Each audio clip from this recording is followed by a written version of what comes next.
Hey, what's up, everybody? This is ExtraNormal Podcast. Halloween is not canceled in these corners. He's already stuttering and we just started. At least I'm not butchering words because that's usually what happens. Yeah, so this is, we got Halloween decorations up. We got all kinds of stuff. We're in the mood. It's just says all year long. What you talking about? Well, it's like coming down? I don't think so. Well, we have certain things, but there's like, you have to create, we have some people we know who are like Halloween all year round, but for us, it's like you have to like have some specialness to it. You have to like have that feeling of like bringing out the decorations and stuff like that. For me, bringing out the big guns. Yeah. And speaking of Halloween, you want to jump right in? Yeah. What are we going to be talking about? The Seesaw Hotel. The Seesaw? Speaking of Butch, you said Seesaw though. It sounds more fun. Maybe it's just our name of our Seesaw. kids. Our kids. That's what you have on the brain. We're going to be talking about the Cecil Hotel, the famed hotel that is actually not that far away from us. We're only about, it's located in downtown, and we'll downtown Los Angeles, and we'll get into the geographics and the specifics, but it's not that far away from us. How come we haven't taken a field trip to the famed and infamous Cecil Hotel? One word. It's a shithole. Child. Cecil is a real, like, people go to like do paranormal investigations, but it is a real shithole. Like, it is a bad stay. Like, even if you don't, like, your sheets don't get pulled off the bed, like, it's not pleasant. The people that I know that have stayed there and we're trying to do like a paranormal, like, you know people who have done that? No. Just, well, I watched. On the when I was videos, doing all my that research. stuff, yeah. Yeah, they were saying that they were scared there's like bed bugs. Like, it's that dingy there. The shit's real. Like, that's the real thing, is the bed bugs. Like, and it's funny because I feel like a lot of those people are like, oh, it's because it's next to Skid Row. And when I was watching all those videos, I was like, are you serious? Like, who cares if there's homeless people around? Like, well, calm I think down, because we used to go to shows at the Smell. Yeah. Shout out to the Smell. Is that even in existence? I don't know if it's a thing. We used to go to this little tiny fucking dive, right? And this was like pre-gentrified fucking downtown, like downtown Los Angeles. We can get into a lot of the history, but downtown used to be fucking, like, it just used to be a place that like people would go for business, like 9 to 5, and then they would book it out. Like, and it was a dead zone at night. So, but we would go to shows there. You're already making me yawn. It's only been like the first 5 minutes. Okay. You're the one who brought up the shows. Oh. Because you're not used to staying up past. Chris. Oh, Chris. All right. Anyways. No, but you're right. Like, yeah. But yeah, no, the conservative, whatever, people would leave, and then all of us would come. All the freaks would come out at night. All the dirtbags. I love all us dirtbags. I love partying in LA. I miss it. It was fun. Especially, the thing with downtown is it was close to us, and it was a little more fucking, I guess, gritty. I don't know. It was fun. And there was all that old fucking cool building shit in downtown Los Angeles. So, Cecil Hotel, getting back to the subject, you derailed us this time, not me, for the record. Yes. And if anybody would like to call in regarding this if anybody would like to derail us further, please call. I don't know the number. What is it? It's 6. I'm going to say it slowly. 626. Because people are like, oh. I know that part. Where's my rotary? 626-733-8256 to give us a ring and let's talk about Cecil Hotel, or let's talk about any of your Halloween spooks or Alien. We can get back into aliens. I know probably some people are like, oh, always another fucking ghost story. Oh no, like I'm into the aliens, but whatever. It's Halloween time. Yeah, it's time for the spooks. Every day is Halloween. So let's get into it. So Cecil Hotel was it was built in 1924 by a guy by the name of William Bank Hanner, which is a totally like old rich dude name from 1924. William Bank Hanner. He spent $1 million, and if you think about Cecil Hotel today and how fucking decrepit it is, he spent $1 million in 1924, which was $40 million back then. So he was like, man, this is gonna be the shit, man. It's downtown, and that time. So people who don't know the history of Los Angeles, like at that time before the Great Depression, downtown was it. Like that was like it was like what you would think of downtown, like a bustling center, and there was theaters and all kinds of great shit, essentially. And then he built it with, there was 14? There's 14 stories to the Cecil, right? I think there's 14. There's, I think, technically 14, but they say that there's, as they modified it, they say that there's only 10. But I think technically there's Wait, 14. what happened to the other 4?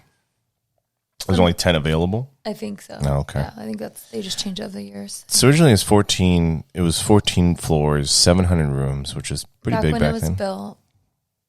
And then what happened? The Great Depression. The Great Depression happened. This is the only fucking history. That's kind of the downfall, right? That's like that was this dude built it in 1924, and it was like the shit. And like he had some success, and like, you know, business people and traveling people were staying in this hotel, and they thought it was awesome.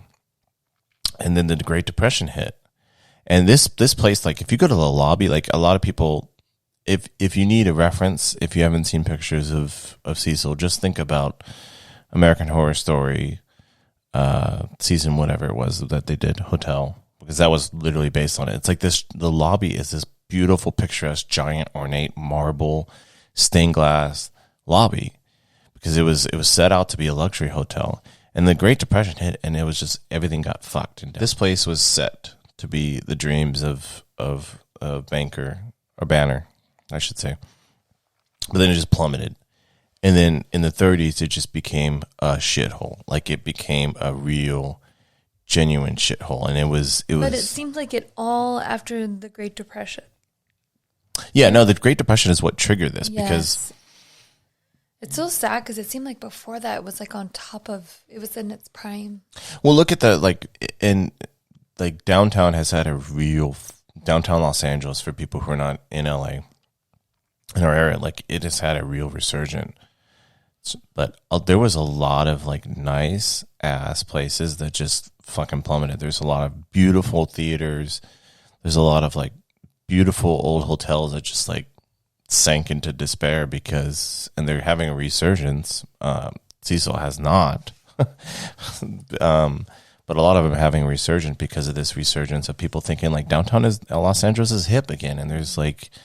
You get all your fucking kombucha, which is probably an old reference. They probably moved on from kombucha, but you can get all your local like weirdo food and shit like that in downtown. Yeah, well, I think what really drives me to even just, I don't know if I would want to stay at the Cecil Hotel, but I would not. I would love to walk through just to see the decor because it's all Art Deco. Oh my gosh, if you guys get a chance, it's beautiful. Look it up online. Just looking at it, and they've even the refurbishing to try to change it up. They still have kept that like infrastructure, which is I'm so happy about. Yeah, so they've kept everything because it's just, I think that's the thing they're clinging on to. Like, check out our lobby. Our rooms are fucking terrible. You don't have your own bathroom. Mm-hmm. But yeah, and some of them you do. Some of them, if you pay extra. Yeah. If you pay extra, we'll give you a toilet. But if you don't, then you're going to have to shit with the commoners. So yeah, that's the thing they're holding on to, or they were, because I think they're actually closed now. Is it? I think so. After this whole COVID thing, they just like fucking shut down. Oh yeah, I'm sure. So, unfortunate. Let's get into the most boring part. The first death, William McKay, 1926. Was it suicide? Natural causes. Boring. Oh no, didn't he? No, he died of natural. The first like kind of seedy shit that happened was in February 27th, I believe, of the following year. Is John Croneau was arrested for being a burglar. Who poisoned himself? Somebody back in the 30s or 40s poisoned himself. I think Dorothy Robinson was the one who poisoned herself. Let me look it up. No, there's a male. No. Yes, sir. No, I'm just saying no. Yes, how sir. You said no. I don't care. I saw the picture. I saw the footage. They just bleeded out his face because it probably looks scary. But yeah, so it kind of geared. I think for him, it was probably from the Great Depression. And then there was a female after that. And then it just became the spot. Yeah, so for a while the Cecil was dubbed Suicide Hotel because there was a lot of suicides. So getting into suicides, let's get into suicides because that's always fun. I believe the first was I think around that time there was Dorothy who died of kind of suspicious causes. Ellen Gurney was actually the first one to commit suicide. Oh. Yeah. Okay. Off the 7th floor. So fun. Oh, tell us about you were telling me there was some woman that like jumped off from the balcony. In 1961, Pauline Otten she had a quabble with her husband. So this Pauline Otten in October 12th, 1961, she showed up to her, at that time, estranged husband work and was trying to work things out. And the husband's like, "Oh no, this is work. We got it. Come on, let's go to this seedy fucking hotel called the Cecil, and we'll work things out." So they went to the Cecil, and I guess they had an argument and stuff like that, and they tried to work things out. And Dewey's like, "Man, I'm tired of this shit." Like, they didn't end up making up, and so he went to go get food, and so Pauline decided to end it. I think off the 9th floor, and so she jumped, but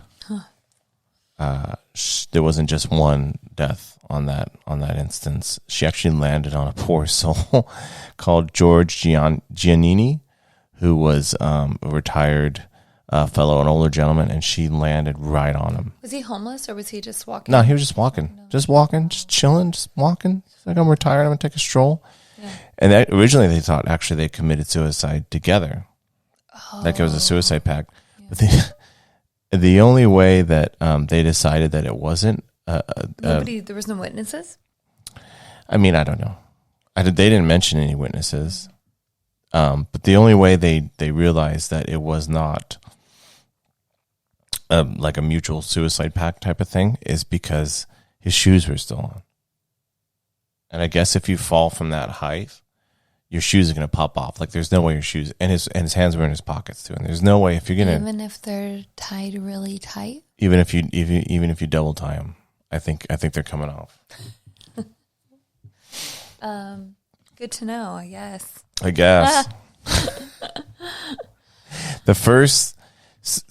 This caused Cecil to be dubbed Suicide Hotel because there was a lot of suicides. You know, Julianne Moore threw herself off from the 8th floor. Grace Magro threw herself off from the 9th floor. She was the 3rd. So there was a string of suicides, and they kind of do, which fits from, if you look at kind of the scale of how much it cost per night and where it was at, like, it was right for people on their last straw. Like, it was right for people who were at their wits for whatever reason.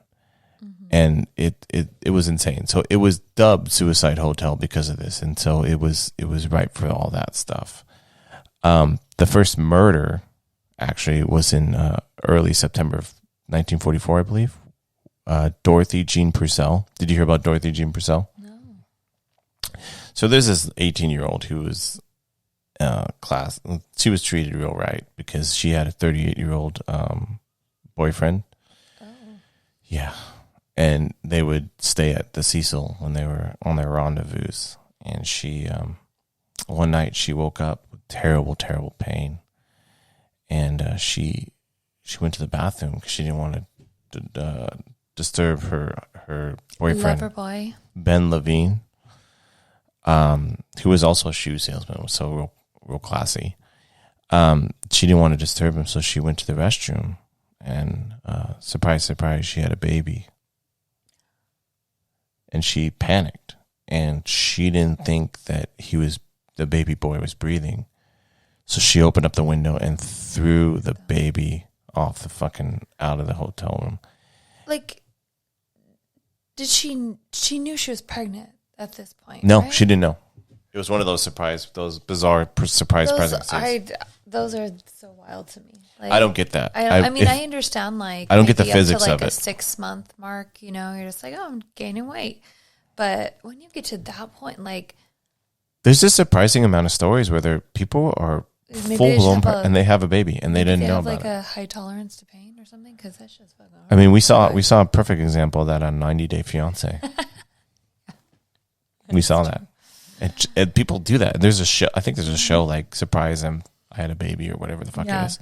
But that's insane. I'm just gonna throw it out. Like she panicked, and she threw the baby over, and I think someone discovered it in a different hotel or a different. Could they tell? I mean, so the reason why they knew that the baby was stillborn? Because they knew that it wasn't dead, it wasn't stillborn, is because they found oxygen in the baby's lungs, which means it was breathing. Oh no! Yeah, so she went to trial, and she actually did not get convicted. What year was this? The 40s? This was 1944. Yeah, and so she didn't get convicted. Well, she pled insanity, and she. Oh hell no!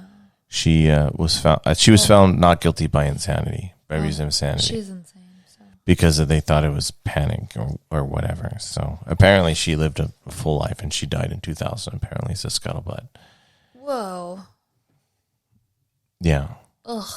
Gross. So, gross. Ugh. So that was the first case. And it's probably maybe top 3 most like high profile murders within the second was in June 5th, 1964. Did you hear about Goldie Olson? Mm-mm. Pigeon Goldie? Mm-mm. So there was this retired phone operator who there was a lot of people who just kind of half lived at this Cecil fucking hotel. So she was a retired old phone operator, and she would go. See, the reason why she was called Pigeon Goldie is because she would go to Pershing Square and feed the pigeons. So they were like, hey, there's Pigeon Goldie. She's like a fucking weirdo who feeds a pigeon. She was like 65. I feel like I would be her friend. I like her. Probably. I think she'd be cool. I'd be like, hey, there's Pigeon Goldie. I think she probably liked the name Pigeon Goldie.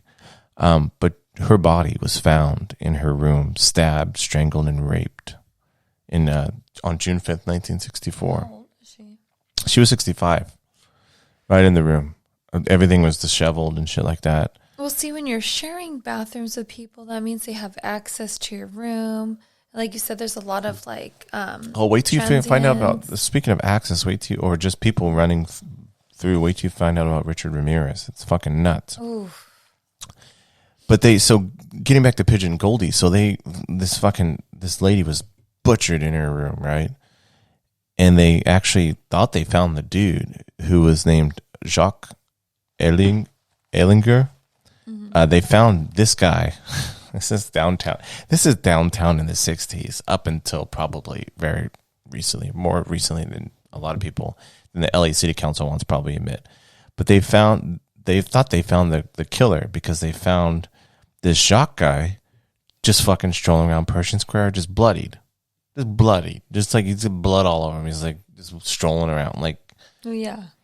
And so they tried it, but they couldn't convict him. But that's kind of the speculation. Are you going to take the blood samples? That would. No, not in that day. 1964. They're like, we got fingerprints. That's it. There's no DNA. That's insane. And so that her death is still unsolved. So there's people who believe that she's roaming the halls. And Elizabeth Short is probably. She wasn't murdered there, but Elizabeth Short is probably the most.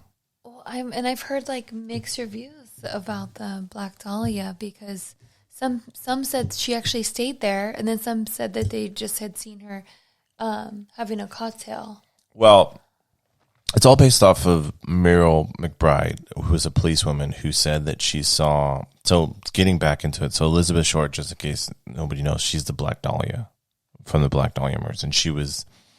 Essentially turned, it's awful, but she was turned into the Joker. Like while she was still alive, she was found in Leimert Park, I believe. But she was essentially, her mouth was cut, like on both sides, opened up. And so she just was just butchered. And actually they, at the scene, another crazy part about it, at the scene, they didn't find any blood. Which is bizarre. She was like drained, right, or something. She must have been drained, and so at the time they think that she was still alive when her mouth was cut, which is awful to think about. But then she was also essentially not decapitated. What do you call it when you are cut in half? Oh yeah, straight from her like belly button. Essentially, yeah. So she was yeah, and so they think so. What? So they started asking around because she was kind of around downtown and stuff like that. And she was a struggling actress, and this Muriel McBride, she was a policewoman, and she said, "I met this woman in a down. I think she might have mentioned Cecil, but she might have just said downtown bar, and she was talking, and she mentioned that she was really scared of this person she was seeing, and that that she was scared for her life, and she left, and that's where the speculation that Cecil was the last spot that she was seen in a bar, and nobody knows who that boyfriend was. No. I think that to this day, I think that murder is still unsolved. Wow. Probably because whoever this fucking awful person was left as such it seemed like unfortunately a fucking architect in this, because he left no blood, all that stuff. So that's one of the mysteries and the lures that comes out of fucking Cecil.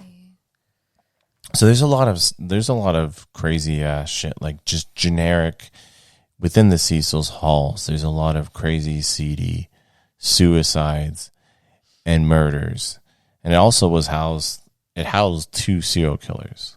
Right. Richard Ramirez from 1984 to 1985 stayed at Cecil, and he would actually commit his murders around our area. Like he was in, I think he might have committed a murder in Whittier, which is right next to us. The Night Stalker, as he was deemed, 13 murders is what he committed, but he stayed at Cecil. And what he would do is when he would murder someone, he would obviously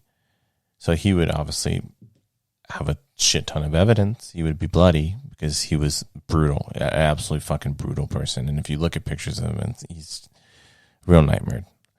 But he stayed at Cecil because it was cheap and it was downtown, and it was a seedy fucking hotel. He would go back home essentially to his hotel, but he'd come through the back, and so all his bloody clothes, he would take them off, throw them in the dumpster, and then he would basically be in his fucking undies or just butt ass naked and go back into the hotel, like essentially go through the lobby and go up to his room on the 14th floor and just blast AC/DC again. This is 1984, 1985. Yeah, so like I feel like at that point there were so many transients living in and out of there. When you think of like homeless people, unfortunately a lot of them have mental illnesses. So shit like that, they're probably like, oh, well, that's typical. That's how they are. That's the thing. Hey, if he's paying his rent, who cares? So that's the scariest thing about Cecil is like there's clearly a dark energy surrounding it, and it might be just the history of it. That might not be like, I know there's some people who try to point to like demons, like it's like a haunted, cursed place, but there's a history to it, and it's seedy, and it's in a bad area, and it's cheap, so it attracts these like lost souls. But I can't even imagine, like, who knows what kind of like shit happened that we don't know about in the hotel, because people didn't fucking pay attention. You had Richard Ramirez, who, if you look at him, he's a creepy ass dude, like on his own, like clothes and all, like jeans and tee, like guy. Like I'm like, not so much. This guy butt ass naked or in his undies, like walking through the halls, and nobody says shit. So I can't even imagine like what kind of shit happened, and just the fear, like if just beyond the whole fucking ghost shit, like living in that or partially living in that hotel and knowing that you could be fucking stabbed, that all the kinds of seedy ass shit that can happen to you. That's real life fucking terrors. Yeah. No thanks. No, thank you. Yeah. So he stayed there, and he would commit his murders, and go up and just fucking smoke a doob and listen to some AC/DC. I wonder what the employees like thought of him. Could you imagine? Like, I was thinking about this. They had to have interviewed some of the employees. I wonder how they. They did. I'm sure they did. Could you imagine being the fucking manager of that place? Just the general manager of Cecil Hotel, and the kind of shit you would see. Like, I don't know. I wonder if they think. I wonder if the general managers think it's haunted. They must, right? They must have seen some shit. I don't know. They might just see a lot of crazy people. Maybe more like possessed. Yeah, I mean, I don't know. I guess. I mean, there's a lot of people who are possessed. And also, speaking of serial killers, Jack Uttenberger. Have you heard of him? Uttenberger? He came over here on a killing spree, right? He was from out of the country. So this guy, another Cecil alumni. 17 years before 1992, so I think in 1974 or something like that, he actually got convicted because he was trying to have some fun time with a lady, and she denied him essentially. She wasn't having it. So this dickhead decided to strangle her with her own bra and murder her. And this guy went to prison for what was deemed life at that point for 17 years, or it was life maybe without parole or something like that. So he went to prison, and he was in prison for 15 years, and then because he was I guess he must have been a charmer, and he was an artistic dude, he actually started writing poems and writing autobiographies and all kinds of crazy shit. And they advocated for him to be released because they said, clearly this guy's reformed. He's learned his ways. He's writing this beautiful poetry. Like, they started teaching about his story in schools and stuff about how you can reform. So disgusting. And so this guy got out after 15 years. And they're like, he's a free man. He's reformed. And at this point, how old is he now? Oh, I don't know. Let's find out. But older. I remember seeing pictures Yeah, he's older at that point. Yeah, he's older. And so he... in his 50s probably. Somewhere around there. Yeah. So he became a reporter. He became a journalist. And you guess what he covered? What? Prostitutes. Of course he did. Yeah. And there's a little onion peeled back when you hear about his story. So he decided to cover prostitution, and so he did this in Austria, and then he actually went to Los Angeles. And if you're going to report on prostitution in Los Angeles, downtown, that's kind of... He knew where to go. And so he started reporting. He was on ride-alongs with fucking cops and shit like that. And then Austria gave a ring to LA essentially. It was like, hey, we got this guy. We had these murders a few years ago or whatever. About 6 of them, and they seem to be they use the same method as this previous case, and they seem to be correlated. And they had 3 murders in Los Angeles, and so they started putting the pieces together. And he got convicted for, I think, 9 more murders while he was a reporter. So some of the women he killed, I believe he reported on. He's like, there's this serial killer. It's serious business, and it was him all along. And what got him in the end is that he wasn't very fucking creative, as creative as they thought he was, and an artist as they thought he was. Yeah, how'd they get him? Well, because he kept doing the same shit. He kept murdering these. They were prostitutes, sex workers, I should say. They were these sex workers, and he kept murdering the same way with whatever lingerie they might have been wearing at the time. He would choke, strangle them, and murder them that way. So clearly, this is happening in Austria, this is happening here, and so that's how they got him. And he actually got convicted. He got extradited to Austria, and he got convicted, and he got sentenced. He got found guilty and sentenced, and that night he hung himself. Oh, crazy. And you want to hear the onion twist? So apparently his dad, I think his dad was a piece of shit, and then his mom was a sex worker who left. Whoa! So it was he was getting back at his mother for abandoning him, essentially. So weird. The whole time. Oh my god. Lovely guy, Jack Uttenberger. Mm-hmm. Yeah. Oof. Yeah. And one of the And did you know, this is, and in researching this, I found this out. This is a dumb fun fact.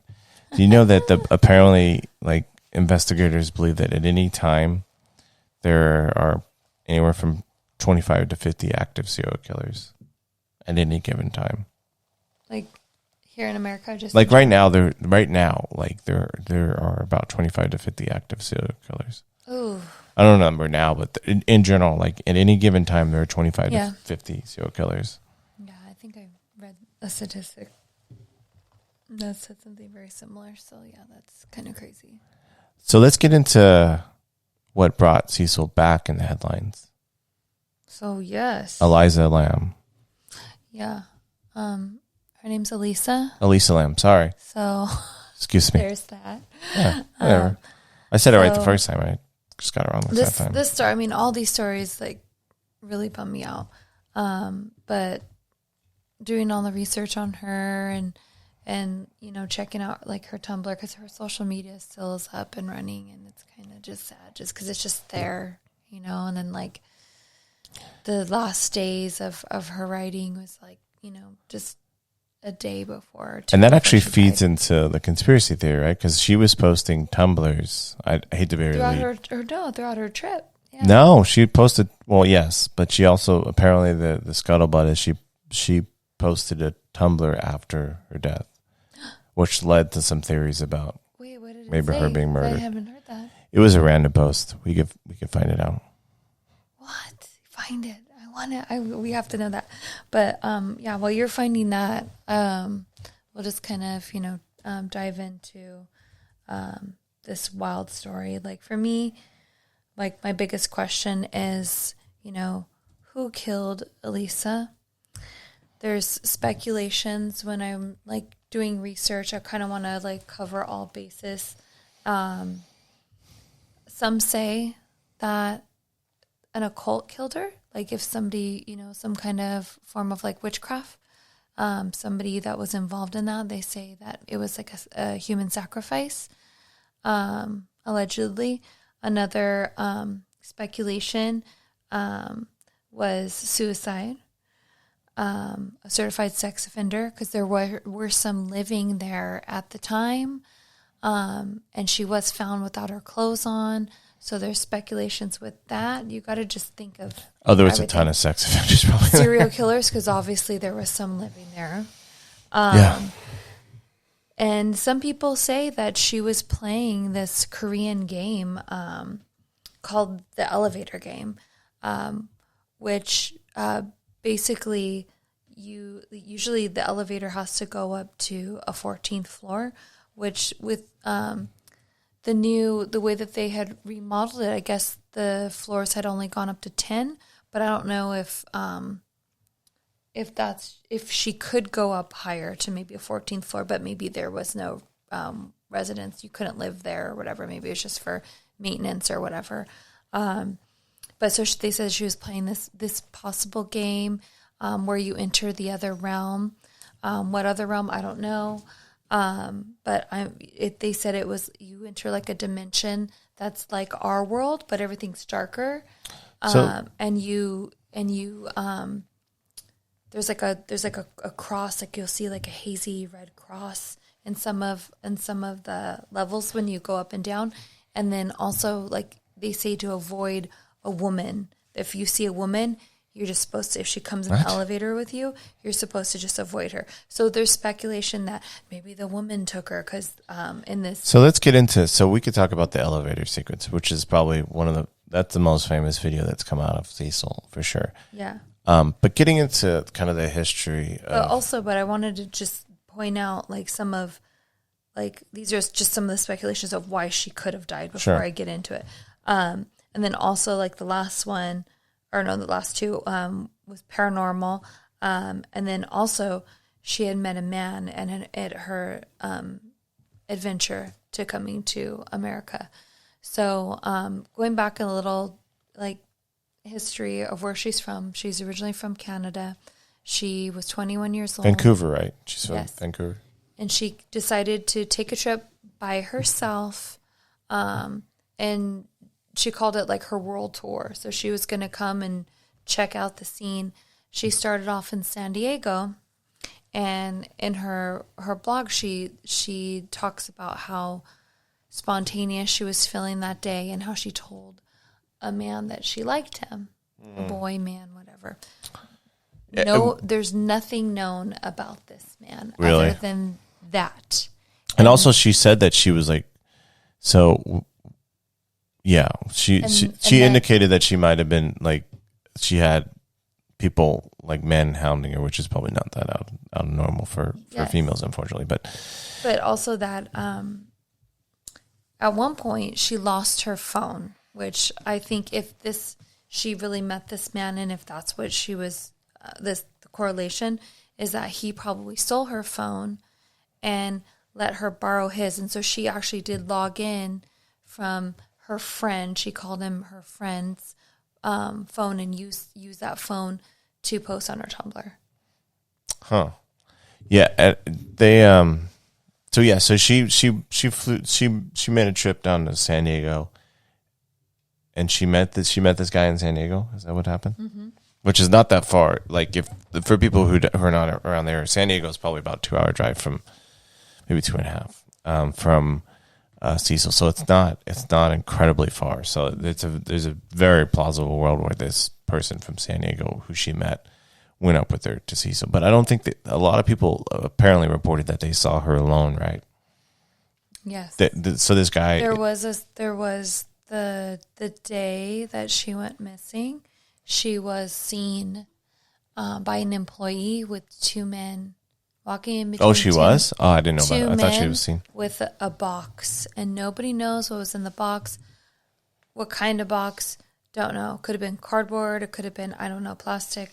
Could have been full of bunnies. They saw her walking in with a box, and yeah. So there is. That's why it's like, was it suicide? Like, So getting back into it. So Sunday, or not Sunday. Why did I say Sunday? That doesn't make any sense. San Diego is what I meant. Sunday and San Diego. So she checked into, getting her back into the Cecil. She checked in on January 26th, 2013. Right. And she checked in, speaking of checking in, she checked in with her parents all the fucking time. Like, she was very responsive to them. And she checked in all the time on our trip from Vancouver. The last time she was seen after this, entering the hotel with those two men, but prior to that, she also was seen at the last bookstore. Oh, was she? Mm-hmm. I like that store. And that's the craziest part, is because like the conspiracy is like the last bookstore because it's the last place she went. That's a flimsiest fucking conspiracy. I mean, it's kind of eerie when that's you a little think about it, though. Yeah, it's the weakest fucking coincidence.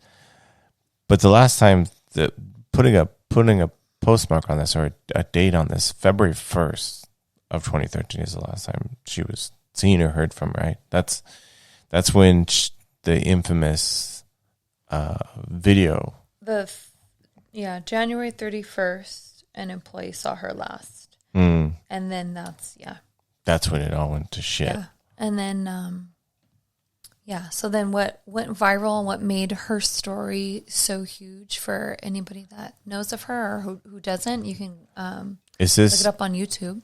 Is this video? This is the fucking video. Let's look at this video, because this is... So what made her so... Because you could tell by Cecil that Cecil is a fucking shady-ass fucking place. There's people jumping off multiple floors. There's murders. There's drug deals. There's all kinds. There's the Night Stalker, post-murder, walking around in I'm assuming tighty-whities. That prick walking around. There's people. There's all kinds of shit that's happening. Yeah. There's all kinds of shit. But the thing... Go ahead. No, go ahead. And then, I was just gonna touch base on the fact, because there might be some people listening, and might be like, "Oh, she was bipolar," and she was bipolar. But again, everybody that knew her as a happy, loving person. And when she was feeling in herself, feeling down and about, she would express that through Tumblr. She had a vlog, that she would write. about, and so she would speak about how she was feeling. Yeah. And she would always pull herself out of the darkness. She was on medication for it, but she seemed to be a normal person. One of the factors that might lead towards that, and I'm not casting my hand in any of these spots, but is that she was on antidepressants and antipsychotics. When you take antidepressants, apparently you need to take antipsychotics because it can cause, if you have as much issues, they have to level each other out. If you have her issues, right, that severe, you have to take both to level them out. And they found when they did the autopsy, they found antidepressants but no antipsychotics. Right. So that might have contributed to it. But what made this so fucking famous is this fucking creepy video of her in the elevator, essentially playing mouse with what appears to be possibly someone else in there.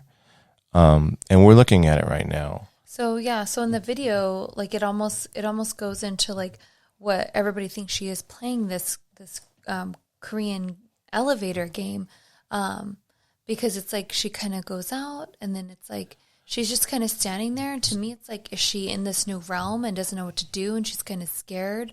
But then she does start doing. She does this. Things with her so hands. She does. So yes. For people who are audio only, look at this video, and we're a few seconds in, and she's doing weird hand gestures, and clearly, like we like she believes whether it's real or maybe perceived as some kind of mental health issue.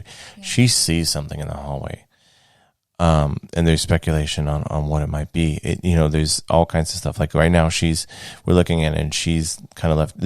One of the creepy parts is I know that there's people said that she pushed the leave door open button essentially on the elevator, but that elevator door is not shutting. And that kind of unsettles me. I think that's one of the most creepy parts of it. Like for me, like it's small, it's minor, but it's fucking creepy. There's some conspiracies with these videos because I was watching this documentary and it was fascinating, and there's actually 40 seconds of this video that was removed. Oh, really? By police investigators? And yes. And if you know by nobody knows who, maybe police. Well, must have been police investigators. If somebody who's working at this hotel is doing shit. Is the ghost manager? Who knows? But for her, like when you watch her moving right now, when you guys watch the video, the video is actually slowed down a little bit, and you'll notice it. It's not going in actual speed. So that's also what's making it look even a little bit more eerie than the normal. It's not going in normal speed. It's kind of, you could tell by, she like jumps out to kind of look back and forth. So yeah, it's really interesting. And so also, there are also speculations and research that prior to her leaving, she was talking to some guy from America, I'm assuming from LA, maybe from San Diego, someone in the military that had been working with what is this? What is this? You're taking it beyond demons. What are you going to have some weird government military conspiracy? Yeah. What's it? Anybody who's worth that the Tanner and Ryan would go in Northrop. Northrop Grumman is a big contractor. Raytheon is a big contractor. Yeah. Okay, so like a place like Raytheon, I guess somehow like she posted on one of her Tumblr posts something about invisible suits. What? So yes, like on her Tumblr. No. So some speculate that if you look, you can kind of see shadows of somebody else in there, and that she might be playing a game with somebody in an invisible suit. Hold on, we need to talk. We need to talk. We need to talk because there's ain't nobody from Raytheon with this magic invisible suit. It's got to go to the Cecil fucking hotel. Nobody. Well, nobody. If he's part of some like weird cult and he's trying to do some kind of like testing, because like what if she's trying to like touch him right now? Like when she's doing this, she's doing this weird thing with her hands, like she sees something in front of her. Apparently, there's thought that she might be petting, like she might perceive an animal of some sort that she's petting. She kind of bends her knees and squats down and stuff like that. I don't know. I think that's a tough one to swallow. I think that there is possibility that she met someone. I don't think that there was like a traditional sense of murder, like if she was murdered. So what happened was, getting back kind of into like the what investigators know is the sequence. So February 1st is the last time she was seen, and then the elevator video is the infamous last scene at this point, at least of record. And then she just disappeared, and the parents called pretty quickly because she was so active, like in terms of like social media, communicating with her family and on social media and all that stuff. And I know that she indicated that she lost her phone, but she was active, right? Mm-hmm. So, yeah, look, the door, we're looking at the video, so the door open. Maybe that's the invisible man. Did you see when it first opened, when it, like, you could see kind of like... This video is unsettling, and I could, like, the thing is, we could talk about why this video is so unsettling for a multitude of reasons. So this infamous elevator video was the last time she was seen, right? And so her family, the elevator opening and shutting on its own is... I think it's going to maybe different the floors, creepiest. don't you think? I don't know, but it's creeping me out. Part of the game. Oh, it's creeping me out so much. I can't stop staring at it. But so she was last seen on February 1st, and then she, after that, her parents called the police, and because they're like, this is not our daughter. Like, she's super good. She has. But also, the hotel, they're the ones who actually called the police because she never checked out. She was supposed to. She never checked out, and so everything was suspicious. So they conducted a search, I believe, after this, before she was discovered. They conducted a search and they didn't find anything. And apparently the dogs never got towards the water tanks. Like, they went up to the roof, but they never got towards the water tanks. So they never found her until the infamous February 13th, February 14th, 15th, around there. 2 weeks after. 2 weeks after, hotel guests started complaining because the water pressure was low and the water tasted foul and it would come out dark. So the maintenance guy was like, well, we got shitty water, but let me check it out. So he did a bunch of searches and he saw that the water pressure was low and all that stuff. So he ended up checking the water tanks, and he unfortunately found Elisa. Is it Elisa? Elisa Lam. He found her in the water tank, naked, and her clothes were in the tank, but she was off of her. Yeah, because she was in there for a while. So that's when everything after the video and her getting in the water tank, because so the water tank is obviously on the roof. There's no possible way she could have opened it. She was little and close it, because even if, say, she did open it, or I did do some research and found out they leave it open all the time, which is disgusting. Like, why are you leaving it open where bugs can get into it? They're up to all kinds of shady shit. But yeah, their but like, protocols are not bathing exactly in there, because like there's probably like tagging up there. That's where the general manager of the hotel is. So even if she could get in herself, who closed it on? She couldn't have closed it herself. And also, and you need to look this up, because you're going to be like, no. In Pig Latin, like written next to it, it says, I'm already saying basically, no. It says nobody writes in Pig Latin. It says the words, she's been taken care of. She's taken care of. She's gone. Wait, on the tank? Or something. Yeah. No. Yes. Who said that? Look it up. Who said that? Look it up. Look it up. It's one of the documentaries. It's on the internet, so it must be true. No, it was written on there and said it was there, like it's been done or something like that. Well, I think that I don't know about that. I can't attest to the validity of that. That sounds flimsy. Another thing that you're gonna think is flimsy, and I want you to it's look fucking it up. flimsy as fuck. Like someone, because here's the thing: if you look at the water tanks, they're like there's a little, essentially a little door latch, and you can conceivably jump in and someone can close it on you or whatever, but you're not going inside and writing on it. No, it wasn't inside. It was on the outside. It was like on the outside. Yeah. But there's another weird thing is that she was naked inside, but they say that they found on her clothes had to have been thrown on the ground first and then picked up and then thrown in because I guess they found debris from the ground inside. She could have been fucking rolling in the ground.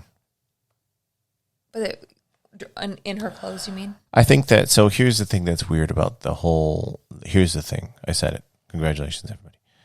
Did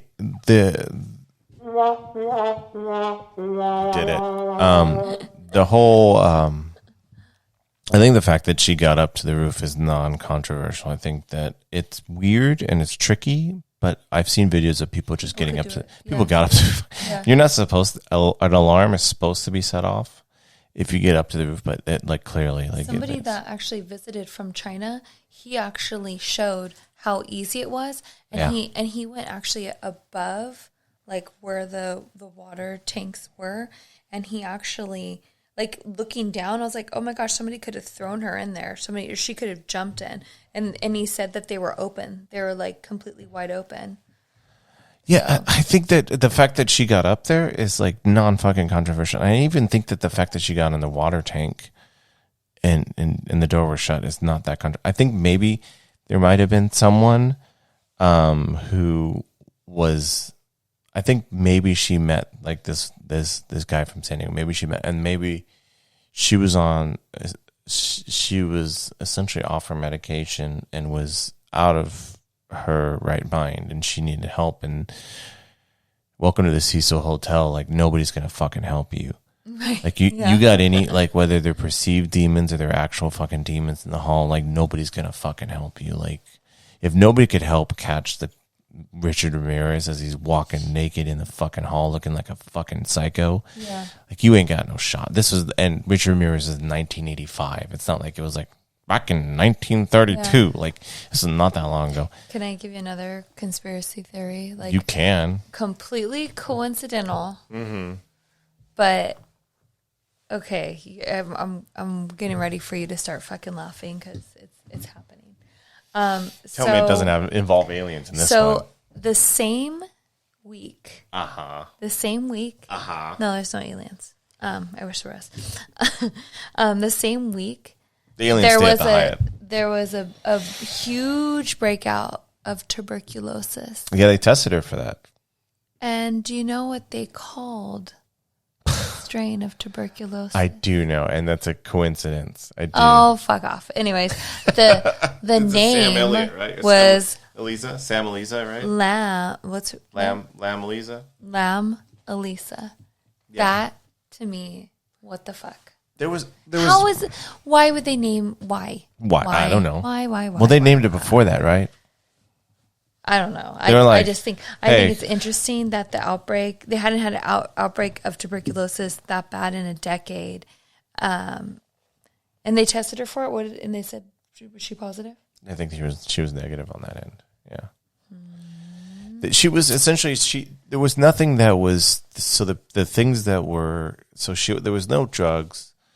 No alcohol, no like cocaine or any shit like that in her system.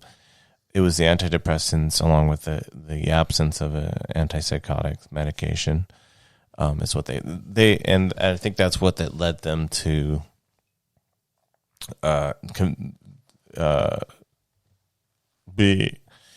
that's what led them to essentially determine that it was natural causes, essentially. Not natural causes, but it was an accidental drowning. Such bullshit. But why is it bullshit? It could be a possibility. I think it's all this stuff is, so I think that because of Cecil Hotel and the shadiness of it and the people coming through and stuff like that, and clearly management has no fucking control. And like they're like kindergarten teachers of an unruly fucking trouble school. Like they do not know what's fucking going on. The problem for me is like watching the infamous video that they have on YouTube. Mm-hmm. Like, where the fuck are the guys doing the surveillance? Like, where's the security? Oh, there ain't no security at Cecil. Yeah. Like, you see this fucking girl, like, acting weird in an elevator like that. Wouldn't you? But now security is like the most senior, like, if you come up with a camera and you try to videotape while you're there, they won't even let you stay in the room that she stayed in because they don't want to make it this scene. Like, they shut it down. Well, because they actually, so that gets us into a little bit of the revamp. So Cecil Hotel, because of its infamous nature, like it's housed serial killers and a whole heap full of suicides and gruesome murders and obviously this strange case of Elisa Lam. They actually changed, and I think during while Elisa Lam was staying there, she stayed at the Stay on Main is what they tried. So they were clearly going through a rebrand, because I don't think that they saw, it's known as a shithole through and through, and I think they were trying to revamp it into like something that was along with a downtown revamping. They were trying to revamp it into something that was like truly a destination. So, you know, I think that's why all like the fucking heavy like don't go up there kind of bullshit is. Yeah, I just, you know, it really irritates me knowing that like some of these deaths, like and some of these murders, could have been stopped if they would have some kind of security, because now they sure have security if you have a camera. Oh, it's complete bullshit. They'll follow your ass around. They'll be like, put your camera away. Oh, but what about the guy running down naked or stabbing the woman? Like, you know, what, like the suspicious character, like you don't come and stop them. Like, I don't know. That's why I just think like everything about that place is evil. In maybe something about the employees that they're all in on it too.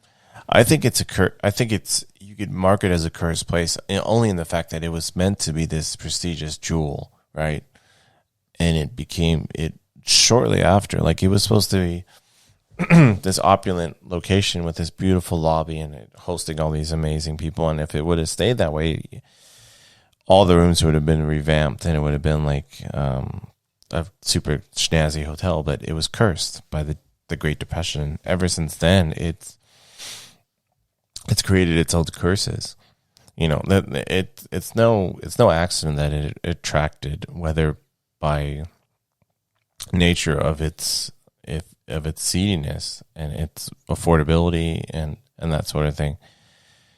It attracted Elisa Lam, you know, in a certain way, like because it attracted Reach because you could get away with. I don't know if she like that's another thing too. I would like to know when she booked to stay there, or this person that she met, if he decided to take her there. That's what's kind of weird.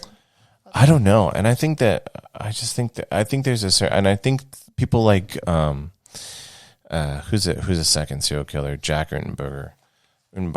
I think there's a certain allure to this hotel in its weirdness and its creepiness. Like, I don't know, maybe she was allured by this person in San Diego, and I don't think that, to be clear, I don't think that she was murdered in a traditional sense, in that like he's like get in the water tank now. I think if anything, there was a person who was around her, with her at that moment, who encouraged her to do this crazy stuff. He's like, yeah, like let's go up to the roof. Oh, you're gonna go in the tank? Yeah, let's go in the tank. Like, I think there was someone who encouraged her. I don't know if there was someone who's like, I'm gonna murder this lady, because it's kind of when you look at people who are serial killers or murderers and stuff like that, there's a certain satisfaction in carrying out the murder. Like, and there didn't seem to be any foul play with Elisa. Like, she, by all accounts, she died of a drowning, right? Mm-hmm. And so, like, it's a little bit of a kind of a flimsy murder to be like, hey, just get in the tank and I'm satisfied that you're drowning yourself. Like, it's kind of like the person would like forcibly drown her if it was a murder. You know, in terms of the demon stuff, I think that I can't even imagine, like, well, Robert Ramirez? Yeah, Richard Ramirez. Sorry, Richard Ramirez. Like, he get his name right. That asshole. Fucking prick. He even, his hand, he had the mark of the devil. Yeah, he was like a big Satan guy. Like, and he was like the cheesiest fucking goofball Satan. That's where the conspiracy theories come in for Elisa, because they're, you know, trying to say that maybe they were doing sacrifices, some kind of sacrifices.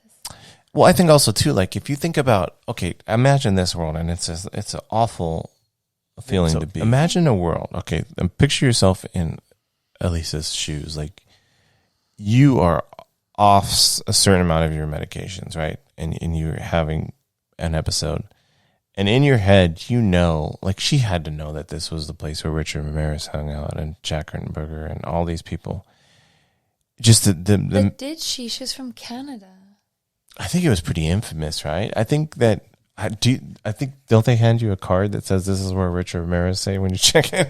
I honestly, she seemed so young, but she was very smart. Like, everything I learned about her. Oh yeah, she was a smart girl. Very smart. And even though she was suffering and dealing with this mental illness, she was handling it very well, very sane. And so I really think she was just probably this young girl, started talking to this guy that's part of this cult online, ex-military guy, meets him in San Diego. They rendezvous there. She probably was like, I want to go to San Diego. There's probably a spot that she wanted to check out. Mm-hmm. And then he probably was like, oh, let's go to this place, LA. And she's obviously, everybody from all over the world wants to come to LA because it's the spot. So he probably encouraged her to come here, and maybe it was part of his whatever. And like I said, like, if there was that weird writing that had that double meaning, and and she was seen with these two guys, who was the other guy? And I don't know. So limited and to know about these guys. Again, Cecil is so fucking fishy, like, because she stayed in it was essentially part of the Cecil Hotel was a hostel where you would shack up with like a bunch of random people, like, and it was like that was cheaper that way. Share bathrooms, all that stuff. She actually was reported because she was acting strange, and she was given her own room because they're like, she can't stay with us because she's acting too strange or whatever. So, clearly there was something going on in her head. And I don't know if it was like just like this weird government cover up, because I'm just like, was she just really off her meds, or? But I don't know if it's I think government cover up is probably the least likely. I think maybe you can argue that she was hanging out with people, and she might have been hanging out with people, and she was clean as a whistle, and whoever she was hanging out with was high as a kite, and so he was self-medicated, and he decided to, like, hey, let's go up to the roof. And then things went awry, and shit went down, and he fled, not because he wanted to kill someone, but just because things went awry, and then nothing happened, because it's Cecil, and you can just fucking walk out the door.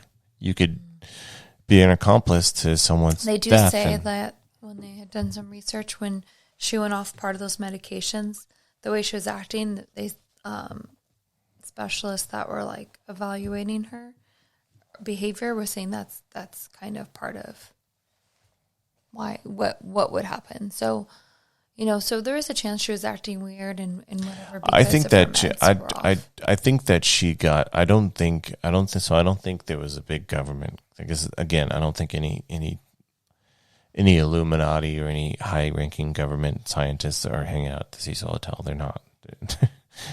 They're going to other hotels. That's what was weird, is that supposedly this guy from Raytheon is a company. Yeah. Yeah, like why would he be doing like these undercover things at Cecil when he obviously is doing that for his? No, I don't think they're testing it out in Cecil hotel elevators. So I want to know, who do you think?